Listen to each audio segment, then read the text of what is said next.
51 দ্রুত লেখা, দ্রুত পড়া ও দ্রুত চলার যোগ্যতা অর্জন করবে। 52 24 ঘন্টার সময়সূচি তৈরি করবে এবং সে অনুযায়ী কাজগুলো সুশৃঙ্খল ভাবে সম্পূর্ণ করবে। 53 যে কোনো ক্ষেত্রে অনার্থক ও অপ্রয়োজনীয় বিষয় পরিহার করে চলবে। 54 মুসলমান ভাইয়ের জন্য তাই পছন্দ করবে যা তুমি নিজের জন্য পছন্দ করো।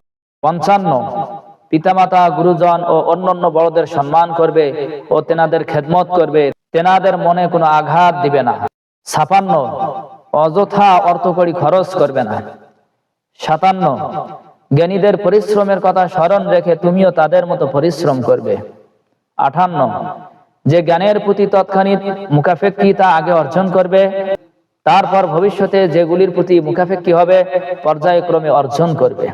59 তাওহীদ বিষয়ক ইলমকে অগ্রে রাখবে। 60 সুন্নত মোতাবেক জীবন গড়বে। 61 বিদআত হতে দূরে থাকবে। 62 মুসলমান ভাইকে দেখার সাথে সাথে সালাম দিবে, হাসি মুখে কথা বলবে, পারলে কিছু নাস্তা করাবে, রাতে উঠে আল্লাহ তাআলার কাছে কাঁদতে থাকবে। 63 বেশি বেশি ইবাদত বন্দেগী করবে। 64 বিনা প্রয়োজনে ঘড়ি চশমা ব্যবহার করবে না। 65 আংটি ব্যবহার করবে না, তবে ব্যবহার করতে চাইলে কেবলমাত্র রূপার আংটি ব্যবহার করবে যার ওজন 1 মিসকালের চেয়ে কম, অর্থাৎ 4.5 মাসার চেয়েও কম হবে।